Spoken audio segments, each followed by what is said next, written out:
எல்லாருக்கும் நமஸ்காரம். இன்னைக்கு நம்ம ஸ்ரீமன் நாராயணியத்துல தசகம் 31 6 10 வரைக்கும் இருக்கக்கூடிய ஸ்லோகங்கள் பார்க்க போறோம். 5வது ஸ்லோகத்துல நம்ம என்ன பார்த்தோம் அப்படின்னாக்க, மகாபலி மொத்த செல்வத்தையும் உனக்கு தாரை வாத்து கொடுத்தான் அப்படின்னு சொல்லி பார்த்தோம் இல்லையா. இப்ப 6வது ஸ்லோகத்துல அந்த மாதிரி உனக்கு தாரை வாத்து கொடுத்ததுக்கு அப்புறம் தேவர்கள் எல்லாம் ரொம்ப சந்தோஷப்பட்டு போயிட்டாளாம். அவளுக்கு அவளோட ராஜ்யம் கிடைச்சிருது அப்படின்னு சந்தோஷத்துல பூமாரி பொழிய ஆரம்பிக்கிறான். அப்புறமா என்ன ஆறுது அப்படின்னாக்க, உலகத்துல இருக்கக்கூடிய எல்லாரும் பார்த்துட்டே இருக்கும்போது உன்னோட, அதாவது குள்ள வாமனமா வந்த நீ என்ன பண்றன்னா, பெரிய பிரம்மாண்டத்தோட எல்லை வரைக்கும் மேல மேல மேல உன்னோட உருவமானது வளர்ந்துட்டே இருந்தது அப்படின்னு சொல்லி 6வது ஸ்லோகத்துல சொல்றா. 7வது ஸ்லோகத்துல பிரம்மதேவா என்ன பண்றான் அப்படின்னாக்க, தன்னோட இருப்பிடமா இருக்கக்கூடிய சத்தியலோகத்தை அடைஞ்ச உன்னோட அந்த திருவடி, அதாவது பெருமாள் அப்படியே வளர்ந்துட்டு போயிட்டே இருக்காரு, இங்கேருந்து அங்க அங்கேருந்து இங்க அப்படின்னு சொல்லிட்டு. சோ அப்போ அந்த என்ன ஆகுறதுன்னா, அந்த திருவடியோட நுனிக்கு, அதாவது பெருமாளோட திருவடி நுனிதான் அங்க இன்னும் தெரியறது, அதுக்கு தன்கிட்ட இருக்கக்கூடிய கமண்டல தீர்த்தத்தால அபிஷேகம் பண்ண ஆரம்பிக்கிறான். அந்த நீர் தான் என்ன ஆகுறது அப்படின்னாக்க, 7 உலகங்களை, அதாவது எல்லா உலகங்களையும் கூட தூய்மையாக்குறதாம்.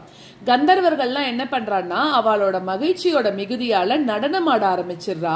சோ அந்த பெருவிழால ஜாம்பவான், பெருமாளோட ரொம்ப பக்திசாலி அப்படின்னு சொல்லக்கூடிய ஜாம்பவான், அவன் பேரிகைய முழங்கின்னு இருக்கான். சோ அந்த தீர்த்தம் தான் என்ன ஆகுறதுன்னா கங்கையாக வந்தது அப்படின்னு சொல்லி சொல்றா.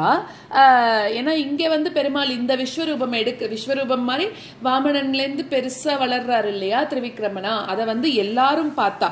இங்க எல்லாருமே பாக்குறா. ஆனா அந்த கீதையில அங்கெல்லாம் பெருமாள் அந்த பாரத யுத்தம் போதெல்லாம் எடுத்ததை ஒரு சில பேர் தான் பார்த்தா. சோ இது இன்னும் விசேஷம் அப்படின்னு சொல்லி சொல்றான். அடுத்தது 8வது ஸ்லோகத்துல அதுக்குள்ள அசுரர்கள் என்ன பண்றா, இந்த மாதிரி பலியோட நீ இப்படி பண்ணிட்டியே அப்படின்னு சொல்லிட்டு பலியோட அனுமதி இல்லாமையே உன்னோட போர் செய்யறதுக்கு வராலாம். அப்போ அங்க வந்திருந்த உன்னோட தொண்டர்கள் அவள்லாம் என்ன பண்றா அப்படின்னாக்க, அந்த அசுரர்களை எதிர்த்து அவள் எல்லாத்தையும் தோல்வி அடையிற மாதிரி வச்சிடறாளாம். அப்புறம் அந்த பலி என்ன சொல்றான்னா, எந்த இறைவனோட பெருமையால முன்னாடி நம்ம ஜெயிக்கப்பட்டோமோ, இப்ப அவனுக்கு புரிஞ்சுட்டு, ஏன்னா முன்னாடி அவன் சில இதுல ஜெயிச்சதெல்லாம் பெருமாளோட அனுகிரகத்தினாலதான் அப்படின்னு சொல்லி புரிஞ்சுக்கிறான். சோ அதனால எந்த ஒரு இறைவனோட பெருமையால முன்னாடி நம்ம ஜெயிக்கப்பட்டோமோ அந்த இறைவன் தான் இப்ப கால வடிவமாக நம்மளோட எதிரில நின்னுட்டு இருக்கான் அப்படின்னு சொல்லி சொல்றான்.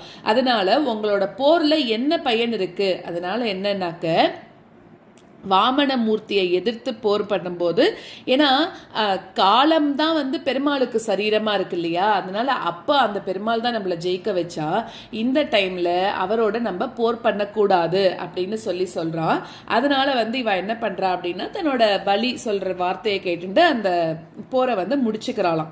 அடுத்ததாக இப்ப என்ன ஆகிறது அப்படின்னாக்க, கருடன் வருண பாசங்களால பலிய கட்டுறான். என்னன்னா, முதல் அடி பெருமாள் மண்ணுல வைக்கிறார், 2வது அடி சத்தியலோகத்துல வைக்கிறார், 3வது அடி என்ன பண்றாரு அப்படின்னாக்க, கருடனை விட்டு வருண பாசங்களால இந்த பலிய கட்டி போட்டுடுறாராம். அதாவது எனக்கு 3வது அடி மண்ணை கொடு அப்படின்னு சொல்லி இப்ப கேக்குறாரு.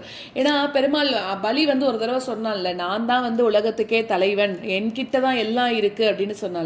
அதனால இங்க பெருமாள் என்ன கேட்கிறாருன்னா, எனக்கு 3வது அடி மண்ணை இப்பவே கொடு, நீ தான் உலகங்களுக்கெல்லாம் தலைவன் ஆச்சே அப்படின்னு அன்னைக்கெல்லாம் சொன்னியே அப்படின்னு சொல்றான். அப்ப அந்த பலி என்ன சொல்றான்னா, வேண்டாம், என்னால முடியல, நீ உன்னோட திருவடிய என்னோட தலை மேல வச்சுக்கோ அப்படின்னு சொல்லி கொஞ்சம் கூட நடுக்கம் இல்லாமல் சொல்றானா. அப்ப அந்த பலிய பாராட்டிண்டே அப்ப பிரகலாதன் வர அந்த இடத்துல. பிரகலாதன் யாரு அப்படின்னாக்க, பலியோட தாத்தா. அந்த பலியோட தாத்தா என்ன பண்றான் அப்படின்னாக்க, பலிய கொண்டாடுறான். ஏன் அப்படின்னா, ஒரு ஸ்டேஜ்ல அவன் பெருமாளுக்கு முன்னாடி அடங்கிட்டானே, அவனுக்கு ஒரு நல்ல புத்தி வந்துருத்தே அப்படின்னு அந்த பலிய கொண்டாடின்னு வரான். அதுக்கப்புறம் ஒன்ன ஸ்தோத்திரம் பண்றான். இந்த மாதிரி இருக்கக்கூடிய பலிய நீ திருத்திருக்க அப்படின்னு சொல்லி பிரகலாதன் உன்னையும் ஸ்தோத்திரம் பண்றான். இது 9வது ஸ்லோகம். 10வது ஸ்லோகத்துல உன்னோட கர்வத்தை அடக்கிறதுக்கு தான் எல்லாமே என்னால செய்யப்பட்டது, நான் தான் இந்த லீலைகள் எல்லாம் பண்ணேன் அப்படின்னு சொல்றார். நீ நிறைய நல்ல செயல்கள் எல்லாம் பண்ணிருக்க, அதனால உனக்கு இப்ப நான் என்ன பண்ணிருக்கேன், சித்தி கொடுத்திருக்கேன். ஸ்வர்க்கத்திலையும் மேம்பட்ட உலகம் உனக்கு கிடைக்கும். அதுக்கப்புறமா நீ எதிர்பார்த்த இந்திரன் பதவியையும் உனக்கு நான் கொடுக்கறேன். அதுக்கப்புறம் என்னோட ஒன்றுதல் என்கிட்டயே நீ சேருவ அப்படின்னு சொல்லி அந்த பலிக்கு அருள் புரியறாராம். இப்போ உன்னை நான் சுதலலோகத்துக்கு அனுப்புறேன், அது ரொம்ப மகிழ்ச்சியாக இருக்கக்கூடிய லோகம் தான். அடுத்த கல்பத்துல உனக்கு நான் இந்திர பதவியை கொடுத்து மோட்சமும் கொடுக்கறேன் அப்படின்னு எல்லாம் சொல்லி அந்த பெருமாள் பலிக்கு அருள் புரிகிறார்.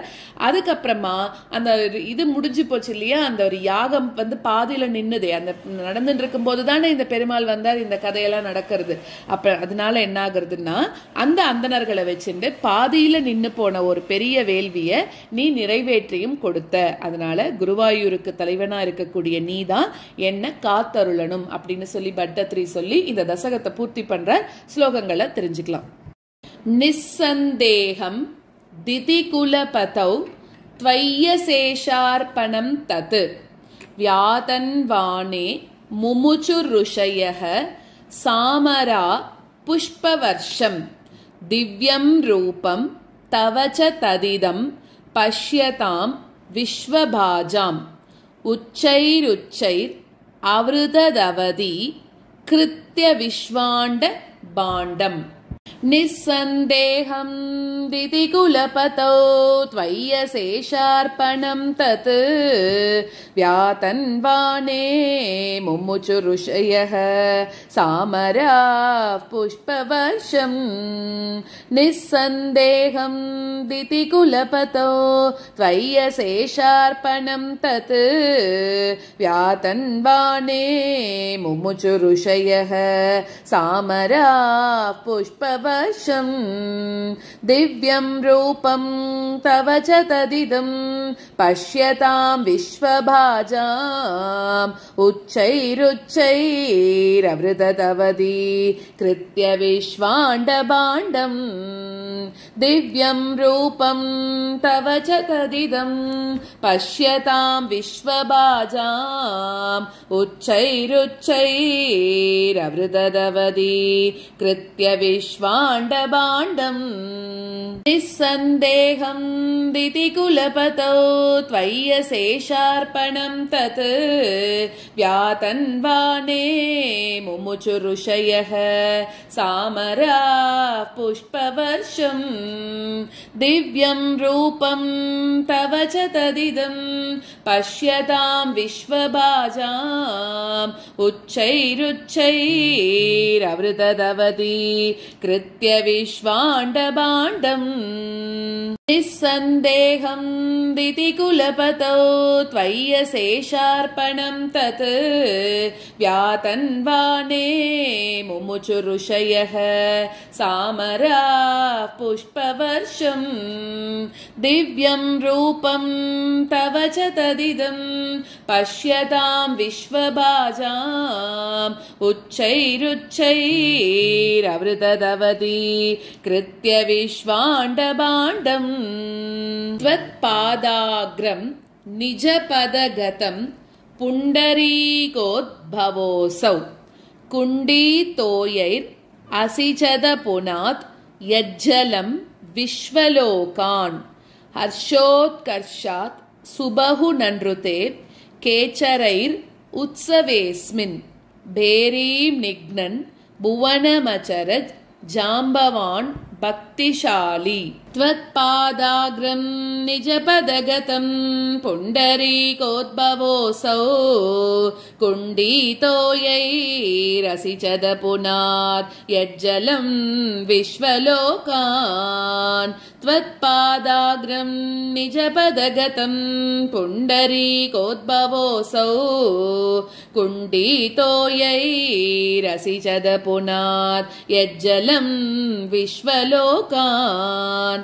हर्षोत्कर्षात् सुबहुननृते केचरैरुत्सवेऽस्मिन् भेरीं निघ्नन् भुवनमचरत् जाम्बवान् भक्तिशाली हर्षोत्कर्षात् सुबहुननृते केचरैरुत्सवेऽस्मिन् भेरीं निघ्नन् भुवनमचरत् जाम्बवान् भक्तिशाली त्वत्पादाग्रं निजपदगतं पुण्डरीकोद्भवोऽसौ कुण्डितोयैरसिचत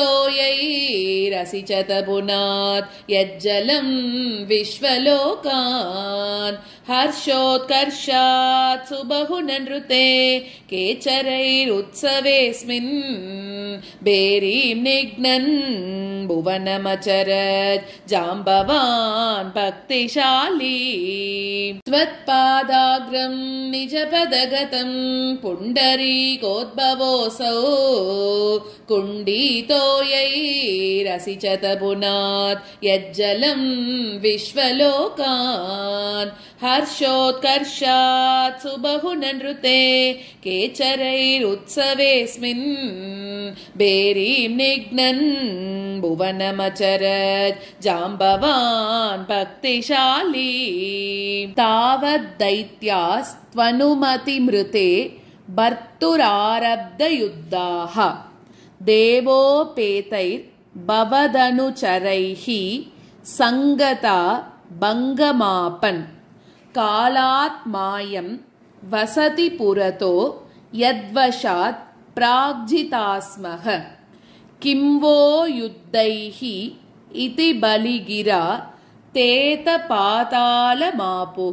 तावद्दैत्यास्त्वनुमतिमृते भर्तुरारब्धयुद्धाः देवोपेतैर्भवदनुचरैः सङ्गता भङ्गमापन् तावद्दैत्यास्त्वनुमतिमृते भर्तुरारब्धयुद्धाः देवोपेतैर्भवदनुचरैः सङ्गता भङ्गमापन् कालात्मायं वसति पुरतो यद्वशात् प्राग्जिता स्मः किं वो युद्धैः इति बलिगिरा तेतपातालमापुः कालात्मायं वसति पुरतो यद्वशात् प्राग्जिता स्मः किं वो युद्धैः इति बलिगिरा तेतपातालमापुः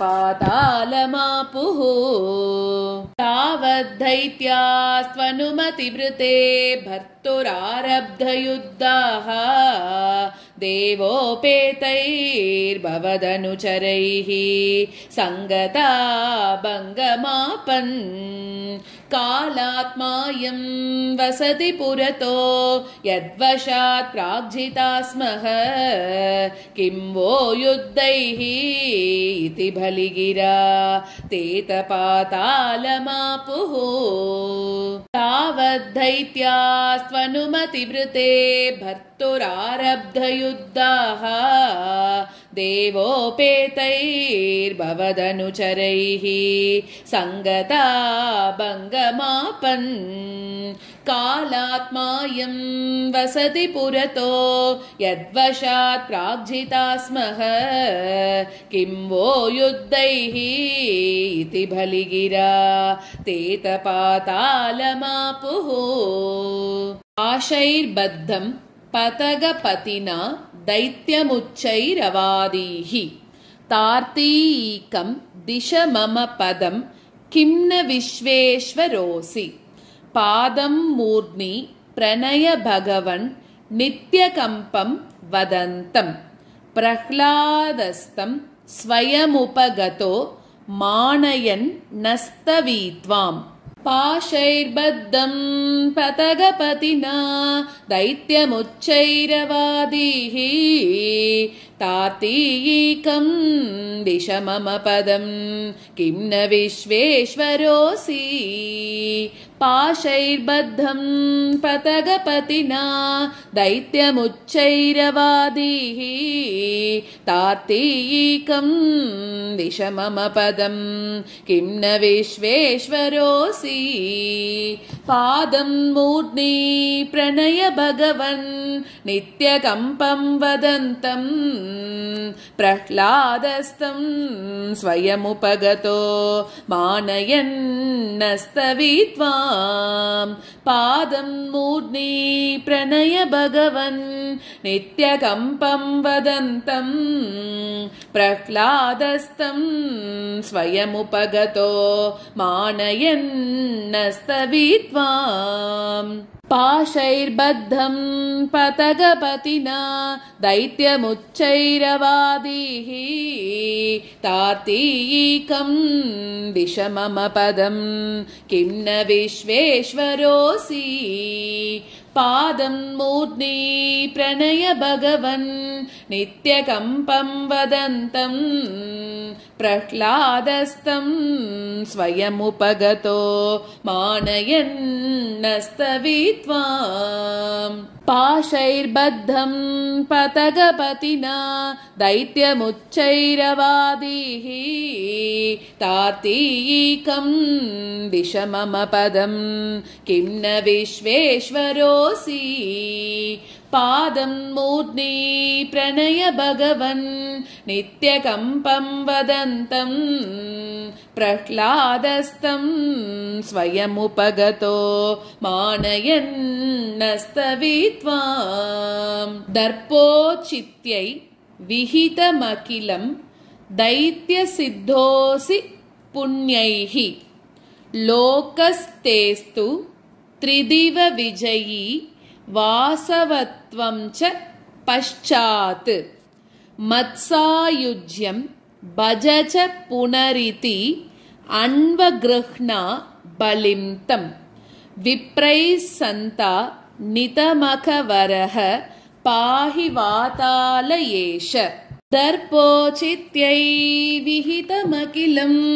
दैत्यसिद्धोऽसि पुण्यैः लोकस्तेस्तु त्रिदिव विजयी वासवत्वं च पश्चात् दर्पोचित्यै विहितमखिलं दैत्यसिद्धोऽसि पुण्यैः लोकस्तेस्तु त्रिदिव विजयी वासवत्वं च पश्चात् मत्सायुज्यं भज च पुनरिति अन्वगृह्णा बलिं तं विप्रैः सन्तानितमखवरः पाहि वातालयेश मत्सायुज्यं भज च पुनरिति अन्वगृह्णा बलिं तं विप्रैः सन्तानितमखवरः पाहि वातालयेश दर्पोचित्यै विहितमखिलं दैत्यसिद्धोऽसि पुण्यैः लोकस्तेस्तु त्रिदिव विजयी वासवत्वं च पश्चात् मत्सायुज्यं भज च पुनरिति अन्वगृह्णा बलिं तं विप्रैः सन्तानितमखवरः